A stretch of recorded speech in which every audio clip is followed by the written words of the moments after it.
वाकई ये जो प्लान आज तैयार हुआ अब कौमी मईशत बहाल करने का, ये हो जाएगी इस तरह प्लान बनाने से और तकारीर करने से? क्योंकि ठीक 2 महीने के बाद तो फिर पाकिस्तान में इलेक्शन का सीज़न है, कौन जीतता है कौन हारता है।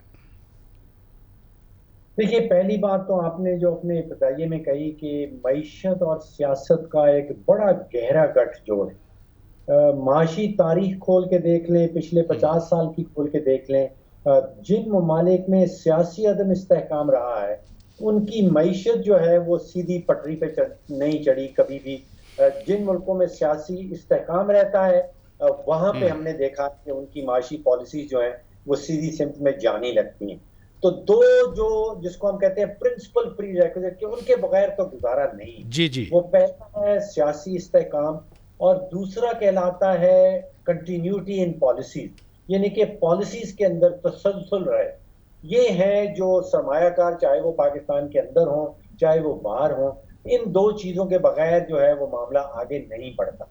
अभी मुझे जो पता चला है, जो जिसका उन्वान है शायद स्पेशल इन्वेस्टमेंट फैसिलिटेशन काउंसिल, जी जी। नाम ये रखा गया है। उसमें दो चीजें तो पराजा साहब अभी दो क्लियर होकर सामने आई हैं। पहली ये है जिसको हम कहते हैं कि आइडेंटिफिकेशन ऑफ सेक्टर्स, कि उन्होंने 5 या 6 सेक्टर्स की निशानदेही की है। उन्होंने ये नहीं कहा कि हम पूरे पाकिस्तान की मईशत को जो है वो आगे लेके बढ़ने लगे हैं। उन्होंने कहा है कि डिफेंस का आईटी के बारे प्रोडक्शन, में बात की है, एनर्जी के बारे में बात की है, एग्रीकल्चर के बारे में बात की है, प्रोडक्शन की बात की है। जी लाइफ स्टॉक है, उसके अंदर माइनिंग की बात की जी है, जी। आईटी के अंदर बात की है। और फिर उन्होंने जिसको वो कहते हैं कि डेक्लेरेशन ऑफ इंटेंशन, उन्होंने डिक्लेयर किया कि हमारी नीयत ये है। उनकी नीयत ये है कि $70 अरब तक की एक्सपोर्ट लेके जानी है।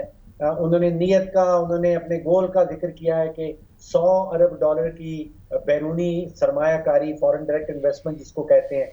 तो दो चीजें अभी तक वादे हुई हैं कि एक निशानदेही की है उन्होंने सेक्टर्स की, और दूसरा उन्होंने अपनी जो नीयत है और जो अपने गोल्स हैं उनका इजहार किया है। अभी ये पता नहीं चला कि इसको इनमें कौन सी शख्सियात बैठेंगी, कौन से किस्म के लोग नामजद किए जाएंगे, हम्म। और क्या होगा। ये जरूर बताया गया है कि पाक फौज की इसमें जो है वो पार्टिसिपेशन होगी, और वो टेक्निकल सपोर्ट जो है वो वहां से आएगी। कुछ जगह मैंने पढ़ा है कि शायद मैनेजमेंट भी होगी, और कोऑर्डिनेशन जो है विफाकी हुकूमत और सूबाई हुकूमत के दरमियान, उसमें भी पाक फौज का कोई रोल होगा। इतनी चीजें तो भी सामने आई हैं, अभी मजीद डिटेल्स की आप समझिए कि हम इंतजार कर रहे हैं।